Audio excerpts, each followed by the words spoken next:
जब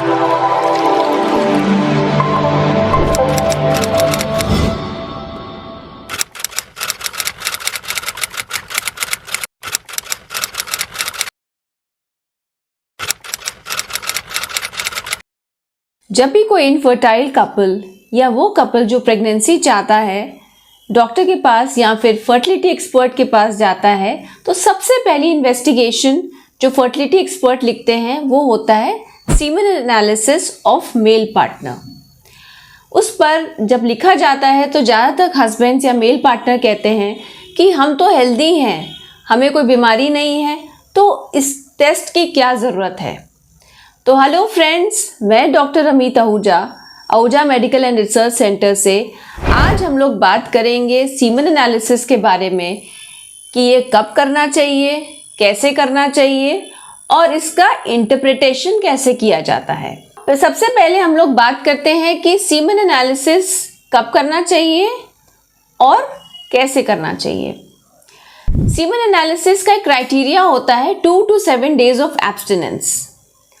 वो इसलिए अगर 2 दिन से कम का एब्स्टिनेंस होगा, यानी 2 दिन के अंदर अंदर इजैकुलेशन हुआ होगा, तो ऐसी कंडीशन में फिर हो सकता है हमको काउंट्स कम मिले और हमारी रिपोर्ट गलत हो सकती है। और अगर 7 दिन से ज़्यादा का एब्स्टिनेंस होगा तो ऐसी कंडीशन पे मोटिलिटी पे फ़र्क आता है और फिर हमारी रिपोर्ट गलत हो सकती है। इसलिए कहा जाता है कि 2 से 7 दिन का एब्स्टिनेंस होना चाहिए। अब इसको कैसे किया जाता है? इसके लिए सेल्फ स्टिमुलेशन फॉलो किया जाता है और जो कलेक्शन होता है हमेशा लैब प्रेमिसेस के अंदर एक सीमेन कलेक्शन रूम होता है, वहाँ पर दिया जाता है। और अगर पेशेंट वहाँ कंफर्टेबल नहीं है देने में सैंपल, तो ऐसे कंडीशन में आप होम कलेक्शन भी कर सकते हैं, लेकिन हमेशा सैंपल आधे घंटे के अंदर लैब में पहुंच जाना चाहिए और एग्जामिनेशन के लिए लग जाना चाहिए। रीज़न ये है क्योंकि धीरे धीरे स्पर्म्स की मोटिलिटी कम होने लग जाती है और फिर हमें रिपोर्ट सही नहीं मिल पाती। कलेक्शन के लिए नॉन टॉक्सिक प्लास्टिक कंटेनर का यूज़ किया जाता है और कलेक्शन के बाद फिर ये सैंपल एनालिसिस में लग जाता है। अब इसमें हम लोग क्या क्या पैरामीटर्स देखते हैं, इसके लिए हम लोग फॉलो करते हैं WHO 2021 के जो पैरामीटर्स हैं वो हम लोग फॉलो करते हैं। तो सबसे पहले देखा जाता है वॉल्यूम कितना होना चाहिए। On an average volume 1.4 ml से ज़्यादा होना चाहिए। और काउंट कितना होना चाहिए? काउंट होना चाहिए 39 मिलियन पर इजैकुलेट या फिर 16 मिलियन पर ml। और मोटिलिटी मतलब स्पर्म्स की आगे बढ़ने की क्षमता, मोटिलिटी होनी चाहिए 42%। और प्रोग्रेसिव मोटिलिटी की बात करें, प्रोग्रेसिव मोटिलिटी की मतलब होता है जो स्पर्म्स एक ही डायरेक्शन में आगे बढ़ते हैं, उसको हम लोग प्रोग्रेसिव मोटिलिटी बोलते हैं। तो वो मिनिमम होनी चाहिए आपकी 30% या 30% से ज़्यादा। वाइटैलिटी का मतलब होता है जैसे कि मान लीजिए कोई नॉन मोटाइल स्पर्म है, यानी कि कोई ऐसा स्पर्म है जो आगे नहीं बढ़ रहा है और लेकिन वो जीवित है, और एक दूसरा स्पर्म है जो कि डेड है। अब आप दोनों के बीच में कैसे डिफ्रेंशिएट करेंगे? उसके लिए हम लोग वाइटैलिटी टेस्ट करते हैं, तो उससे हम लोगों को पता चल जाता है कि ये स्पर्म डेड है कि ये नॉन मोटाइल है। तो ये मिनिमम 54% होनी चाहिए। और मॉर्फोलॉजी यानी कि स्पर्म की बनावट कैसी है, इसके लिए एक बहुत ही स्ट्रिक्ट क्रूगर क्राइटेरिया फॉलो किया जाता है, जिसमें हम लोग एक एक साइज़ को नाप के उसके हिसाब से स्पर्म को हम लोग सही या गलत कहते हैं, उसकी मॉर्फोलॉजी को नॉर्मल या एबनॉर्मल कहते हैं। तो मॉर्फोलॉजी होनी चाहिए 4% से ज़्यादा। जी हाँ, 4% से ज़्यादा होनी चाहिए। यानी कि अगर किसी के पास 90% ऐसे स्पर्म हैं जो कि मॉर्फोलॉजिकली अच्छे नहीं हैं, जिनकी बनावट अच्छी नहीं है, तो ऐसे जो मेल्स होते हैं वो भी फर्टाइल कहे जाते हैं, उनको भी बच्चे हो सकते हैं। ऐसा नहीं है कि उनको बच्चे नहीं होंगे।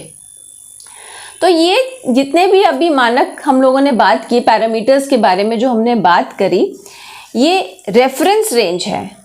अगर किसी की इससे कम है तो इसका मतलब ये नहीं है कि वो फादर नहीं बन सकता या उनको बच्चे नहीं हो सकते हैं, क्योंकि ये जितने भी पैरामीटर्स हैं ये 95% फर्टाइल मेन के हैं। यानी कि 5% फर्टाइल मेन जो होते हैं उनको अगर ये पैरामीटर्स इससे कम भी हो तब भी वो फादर बन सकते हैं, यानी कि उनकी वाइफ को प्रेगनेंसी हो सकती है।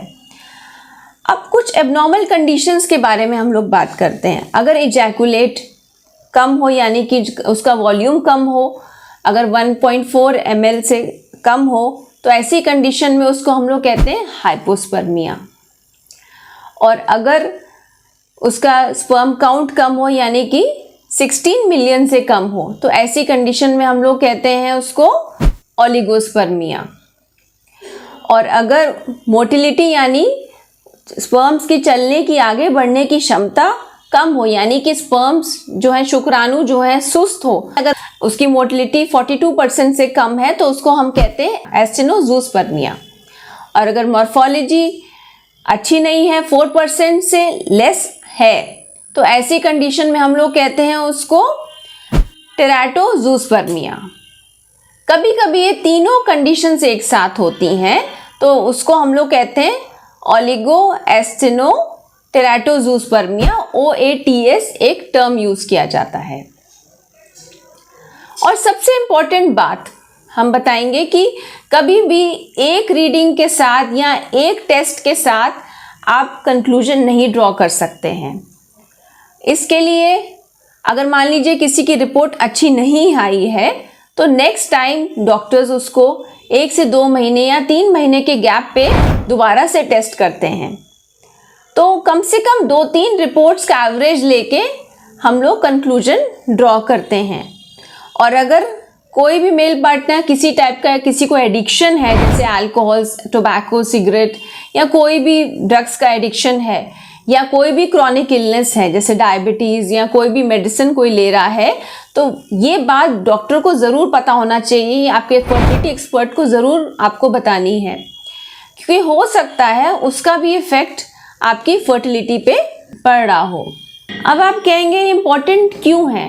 इम्पॉर्टेंट इसलिए है सीमेन एनालिसिस करना क्योंकि 50% कंट्रीब्यूशन प्रेगनेंसी में मेल का होता है। 50% जहाँ फीमेल का, वहाँ 50% मेल का होता है। और आजकल इनफर्टिलिटी जहाँ इतनी ज़्यादा बढ़ रही, बच्चे होने में लोगों को दिक्कत हो रही है, वहाँ पर जब कैलकुलेशन किया गया परसेंटेज का कि कौन कौन से फैक्टर्स कितना कंट्रीब्यूट कर रहे हैं इनफर्टिलिटी के लिए, तो उसमें 50% केसेस में देखा गया कि मेल फैक्टर रिस्पॉन्सिबल है। तो सीमेन एनालिसिस द्वारा हम लोग सबसे पहले मेल फर्टिलिटी के बारे में जान सकते हैं और पूरे आपके जो मेल रिप्रोडक्टिव सिस्टम है उसके बारे में जानकारी ले सकते हैं। और कभी कभी जब हम लोग कोई मेडिकेशन देते हैं, रिपोर्ट अच्छी नहीं आती तो हम लोग मेडिकेशन देते हैं, तो फॉलोअप में भी हम लोग फिर सीमेन एनालिसिस करते हैं। और ये जो टेस्ट होता है इसके द्वारा हम लोग ये भी जान सकते हैं कि पेशेंट्स नेचुरली कंसीव करेंगी या उनको IUI की ज़रूरत है या फिर उनको ICSI की रिक्वायरमेंट है। सबसे इम्पॉर्टेंट बात, अगर किसी पेशेंट की जितनी भी वैल्यूज़ हैं बिलो नॉर्मल रेंज आएँ तो कभी भी निराश नहीं होना चाहिए उनको, क्योंकि ऐसी कंडीशन में हम लोग दूसरा पैरामीटर यूज़ करते हैं जिसको हम लोग कहते हैं टोटल मोटाइल फ्रैक्शन, जो कि आपका होता है पोस्ट वॉश वॉल्यूम और sperm count post wash into motility. ये कैसे किया जाता है? जो आपका सैंपल है उसको हम लोग कल्चर मीडिया में डाल के सेंट्रीफ्यूज करते हैं और फिर देखते हैं सारी चीज़ें, वॉल्यूम कितना है उसका पोस्ट वॉश स्पर्म काउंट कितना है और मोटिलिटी कितनी है। जब इन सब चीज़ों को मल्टीप्लाई करते हैं तो हम लोग को मिलता है टोटल मोटाइल फ्रैक्शन। अगर ये टोटल मोटाइल फ्रैक्शन 5 मिलियन से ज़्यादा है तो ऐसी कंडीशन में पेशेंट नेचुरल कंसेप्शन के लिए जा सकता है, और अगर 1 से 5 मिलियन के बीच में है तो ऐसी कंडीशन में IUI के लिए जाना चाहिए, और अगर ये टोटल मोटाइल फ्रैक्शन 1 मिलियन या 1 मिलियन से कम है तो ऐसी कंडीशन में फिर ICSI उसका सॉल्यूशन है। अगर सीमेन एनालिसिस से रिलेटेड कोई भी क्वेरी आपके माइंड में हो तो आप कमेंट बॉक्स पे ज़रूर डालिए, हम या हमारा कोई टीम मेंबर इसको रिस्पॉन्ड ज़रूर करेगा।